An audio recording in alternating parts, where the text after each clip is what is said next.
was just saying. And I will tell you, no other candidates for president will tell you, and it is a very important point. Not necessarily a pleasant point, not something that I feel good about telling you, but it's important that we discuss the truth. We got to deal with reality in America before we can go forward. Here's the simple truth. If I were to tell you, hey, elect me president, turn on the TV, relax, don't worry about anything, I will take care of it all. If I told you that, I would be lying to you. That's not the way it works.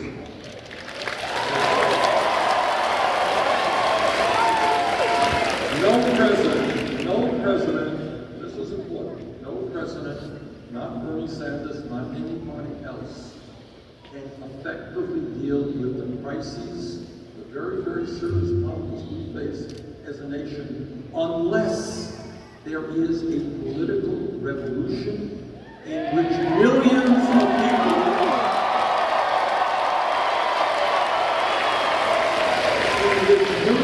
people understand that democracy is not a football game. It's not a spectator sport you watch and somebody else does it.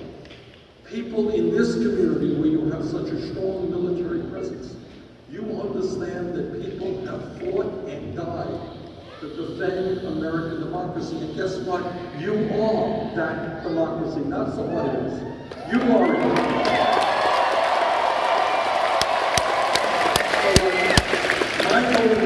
What was saying is simple but true.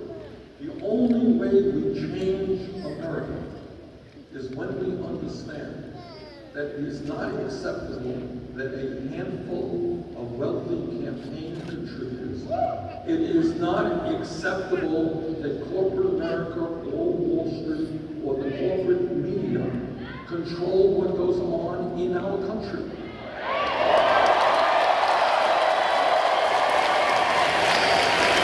That means we need to radically rethink the way we do politics.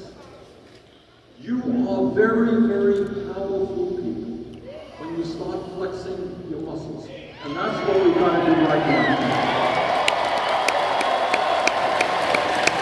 That means you start in every way you can, from the local school board to the presidency of the United States of America.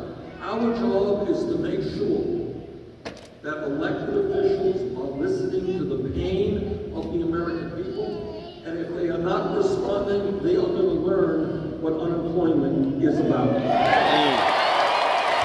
Like it.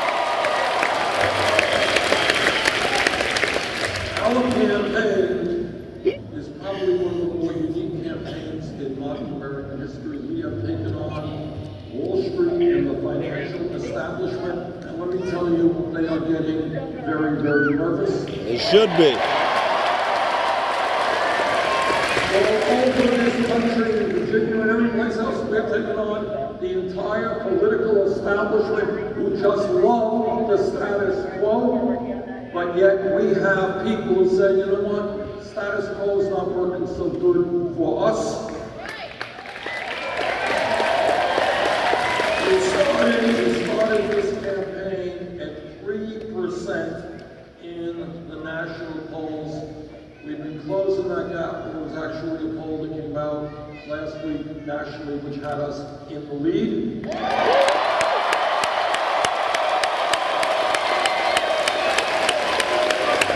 Started 50 points down in Iowa, 30 points down in New Hampshire. Just a few weeks, a month ago, we were way down in Nevada. All over this country, including Virginia, we are closing that gap. And with your help,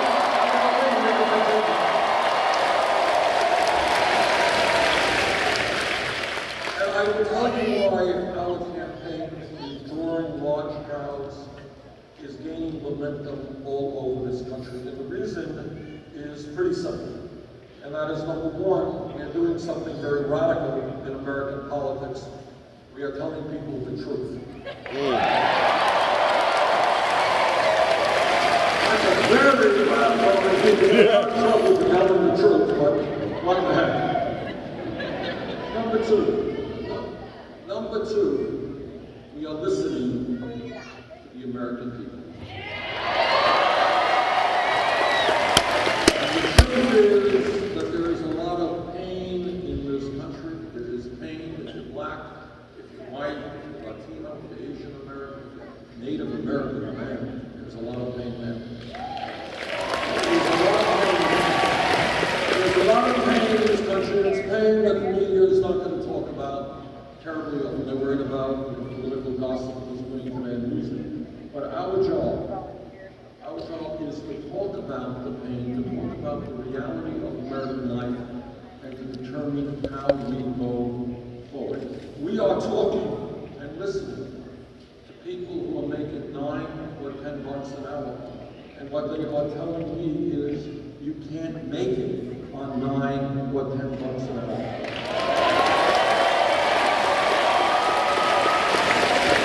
I don't see this on TV much, but we are talking to senior citizens who are trying to make it on $11,000, $12,000. You know, put yourself in the place of a senior. When you're 80 or 90 years of age, you know, you need health care, you need prescription drugs, you need to eat well. You can do the arithmetic, but if you're trying to get by on $11,000 or $12,000, you can't do that. And we're listening to those people.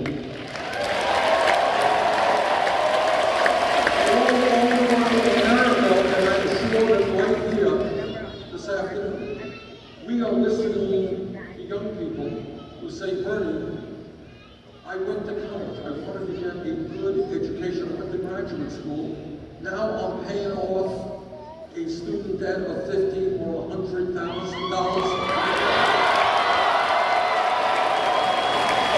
We are listening to those people, and we do not believe that people should be punished because they wanted a good education. You know what?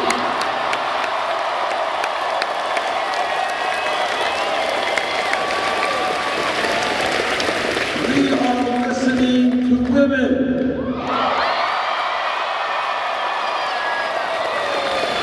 What women are telling me is, Bernie, it is not right that I am making 79 cents on the dollar compared to the man.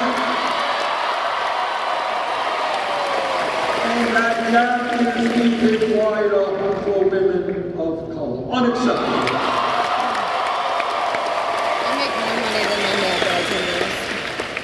We are listening very closely about an issue that is an American tragedy, and we're going to have to deal with this tragedy. We're not going to push it under the rug.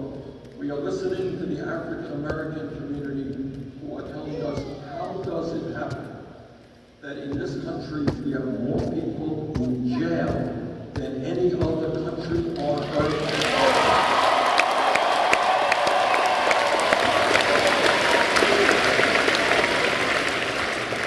Disproportionately African American and Latino. We are going to change that reality.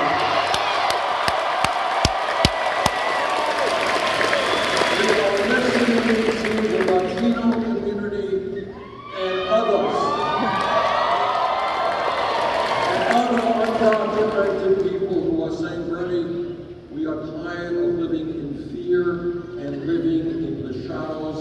We need comprehensive immigration reform and a path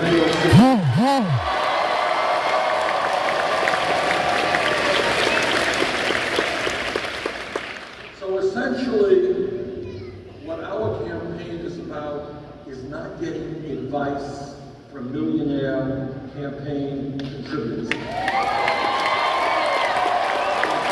Sometimes if you read the papers, literally, the wording is, if you read the newspapers, Candidate X's campaign donors are very, very worried about this or that.